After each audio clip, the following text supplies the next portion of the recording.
Maayong adlaw sa tanan, dalaygon ang Dios sa oportunidad sa gayon nga gitugot nato karon nga adlaw nga makahimo kita padayon sa tumbulaton. Og dalaygon ang Dios sa atong kinabuhi tungod kay siya nagmatinumanon kanato. Magatugyan kita diya sa Ginoo pinaagi sa pagpangamuyo sa atong pagsugod. Kanimo o Dios nga langit mo, nagapasalamat kami sa oportunidad nga imong gihatag kanamo nga makapadayon kami o Dios sa pagbasa o pagpamalandong sa balaan nimong pulong. Panalangin ni o Dios ang tanan nga paminaw karon sa ilang tagsa-tagsa ka mga radyo o sa tanan ng mga Facebook friends nga nag-follow karon nga adlaw. Hinaot pa o Dios nga ang imong grasya, ang imong kaluoy, padayon nimo nga extend kadto sa matag usa. Ilabi na o Diyos ni ato nagahigugma sa imong balaang pulong. Uban ni kami sa mga padayon karon sa tibok buluhaton, uban ang paglaom nga ang balaan ni Espiritu padayon gyud sa pagpanglihok nga ni sa among mga kasing-kasing. Panalangini o gamita imong pulong, mag-convict, mag-challenge o mag-instruct Ginoo sa mga kaanakan nimo o sa mga katawhan nga paminaw karon nga adlaw. Kini among gitugyan diha kanimo in Jesus name. Amen.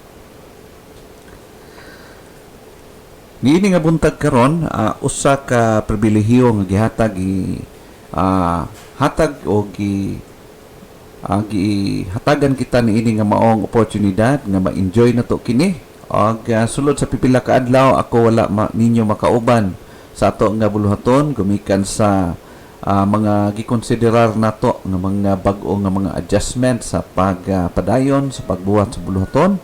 Og dalay ko ng Diyos karon makahimo kita padayon sa pamalandong diya sa balaang pulong sa Diyos.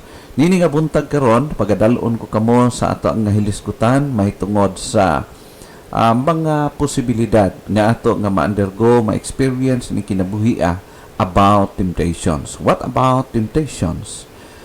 If we are truly saved, wala na ba yung mga tentasyon na mag-abot sa itong kinabuhi?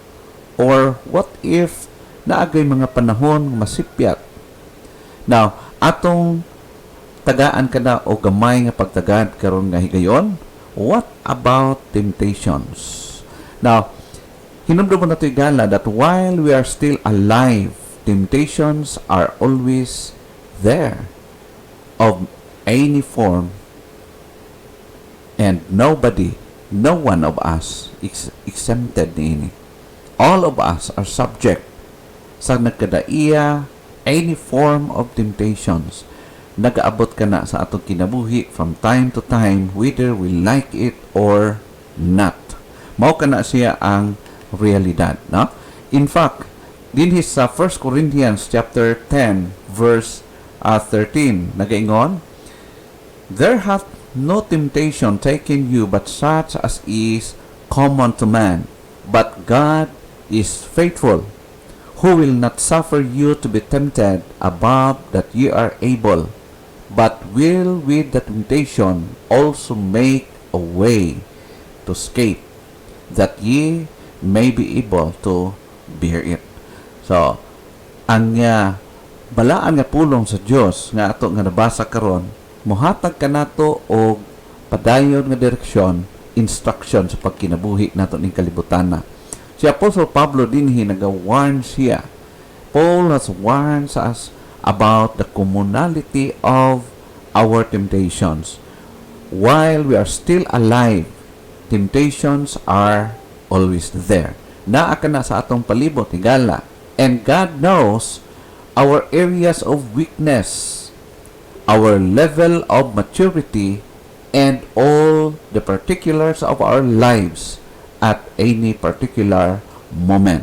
Bisan asa ka o asa kita nagkinabuhi, unsa imong trabaho, unsa imong responsibility nining kalibutana sa atong panimalay, whatever na atong kinahimo from time to time, higala, all of us are prone niini nga maong mga temptation. Regardless sa ato ang level of maturity, our weaknesses, lahi-lahi kita og mga weaknesses, pero atong hinumdumon that all of us are prone nga mag-suffer, maka-experience ng ining klase-klaseng mga temptations. But we will be thankful to God because God guards us against any temptation or testings we can't handle.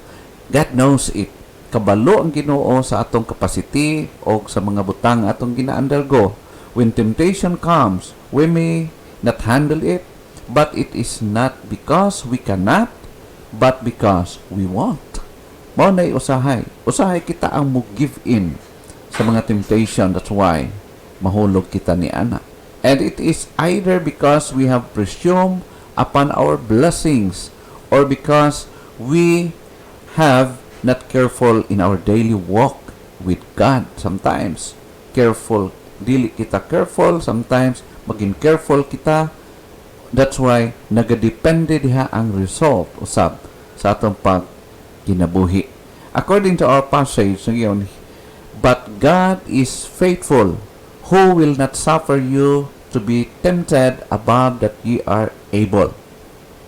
Atong makita igala that our God is always faithful. During sa time na naay mga temptations nag-abot sa atong kinabuhi, remember that our God is faithful. When temptation comes or testings sa atong pagkinabuhi, when temptation or testing comes sa atong kinabuhi, there are two things na dapat natong remember. Number one is we can handle it by the grace of God. Based on this passage. Ingon sa passage na itong nabasa, nag-ingon siya gala, but God is faithful. Because of the grace of God, we can handle it by the grace of God. That the Lord, though He never tempts us to sin, has allowed it for His own purposes. Gi-allow sa Ginoo sometimes sa atong kinabuhi mag-abot kini nga mga testings or mga temptations sa kinabuhi for our good. Para sa atong kaayuhan, maglig-on, magtubo kita diha sa atong pagkinabuhi, pag-alagad sa Ginoo. According to James, nagaingon siya, let no man say when he is tempted, I am tempted of God. But God cannot be tempted with evil, neither tempteth he any man. So ato makita din ni Gala that when times nga mag-abot sa tuwa mga temptations, testings in life, do not allow your heart, your mind to think and to say that God has tempted us. Tungod kay ang Dios dili siya mao ang nagatintal. Perhaps ato makita Ginoo sa dinhi sa gisulti Paul sa Ginoo that God allowed us to be tried. No? Gina-try kita aron makita kung unsa kita kaluyal diha sa kaniya usab. This does not mean that we can take the Lord for granted and ignore our responsibilities regarding temptations. Though, of course, ang Diyos nag-allow ni ana mag-abot sa itong kinabuhi, but we have that responsibility when temptations or testings come sa itong kinabuhi. We can see here that the scripture, there are so many verses in the Bible nagahisgot may tungod diini o atong makita that the scripture told us something. Number one, to flee from certain temptations. We are commanded, we are instructed to do this, to flee from temptations, certain temptations, like, for example, the life of Joseph, the response of Joseph when tempted by Potiphar's wife in the book of Genesis, chapter 39, verse 1 down to verse 12. At makita din ni Gala nga si Joseph naging responsible siya when he was tempted by Potiphar's wife.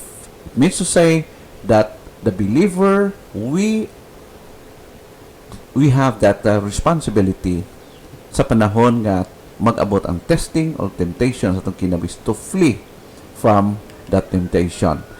Based on this passage in 1 Timothy chapter 6 verse 11, "But thou, O man of God, flee these things, and follow after righteousness, godliness, faith, love, patience, and meekness."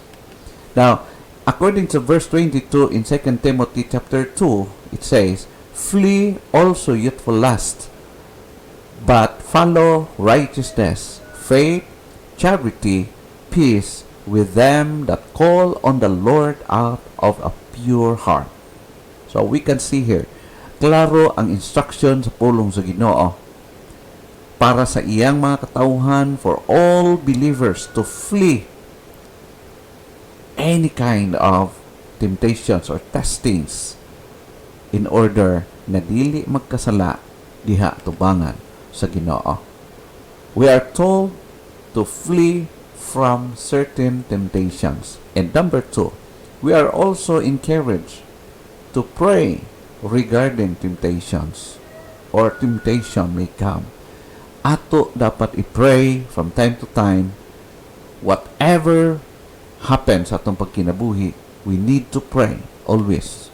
According to Matthew chapter 6 verse 13, it says, "And lead us not into temptation, but deliver us from evil. For thine is the kingdom, and the power, and the glory, forever.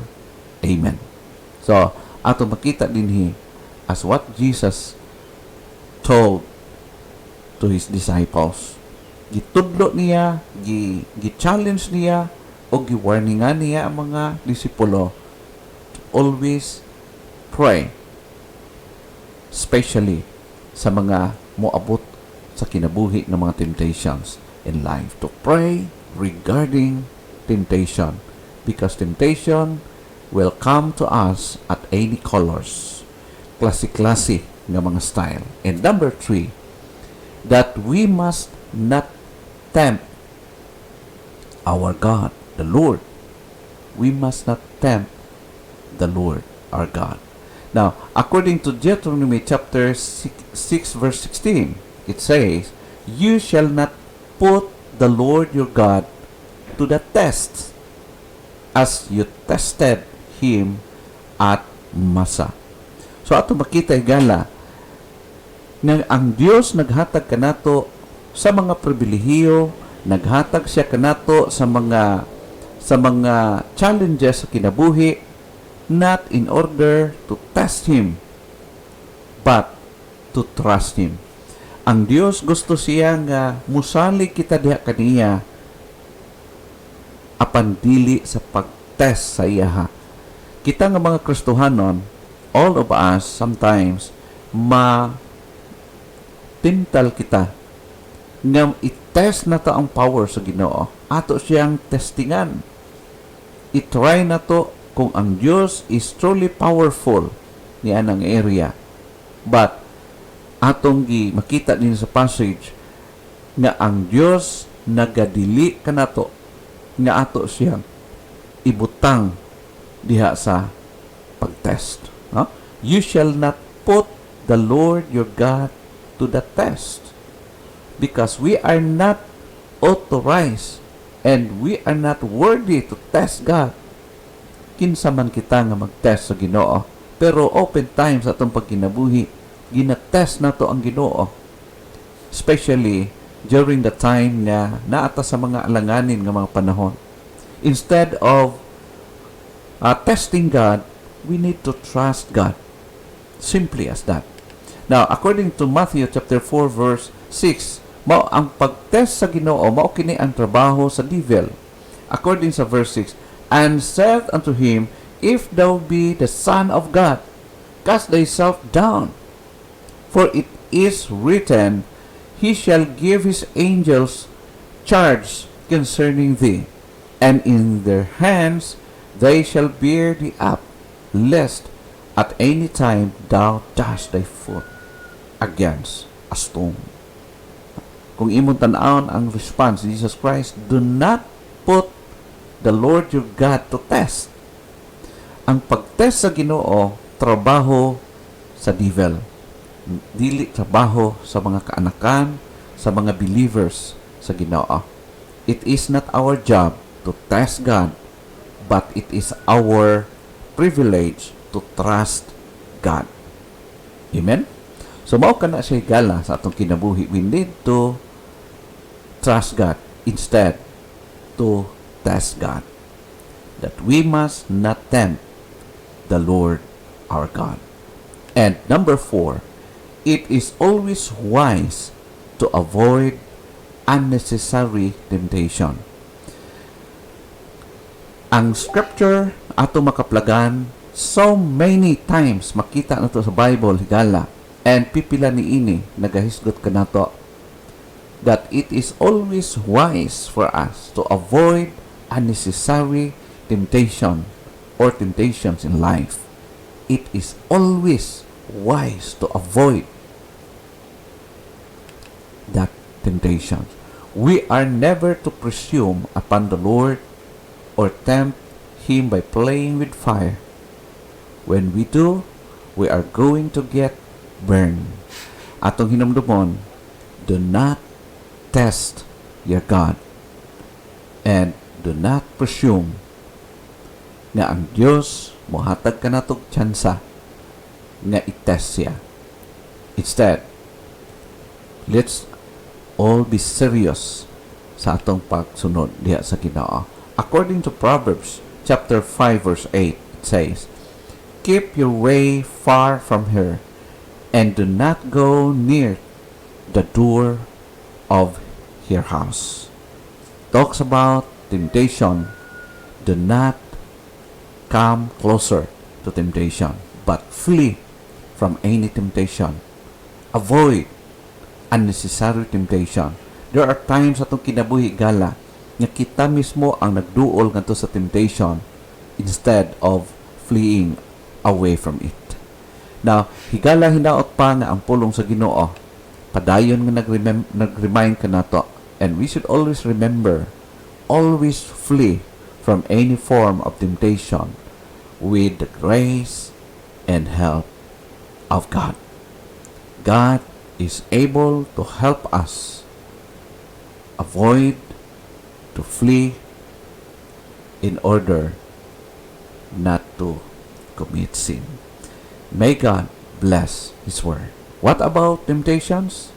We are told in Scripture to flee from certain temptations, to pray regarding temptation, and that we must not tempt or test the Lord our God. And it is always wise for us to avoid unnecessary temptation in life. Hinaot ang Diyos magapanalangin siyang pulong. Amahan, i-bless ang imong pulong sa among kasing-kasing sa matag usa nagapaminaw karon. This we pray in Jesus' name. Amen.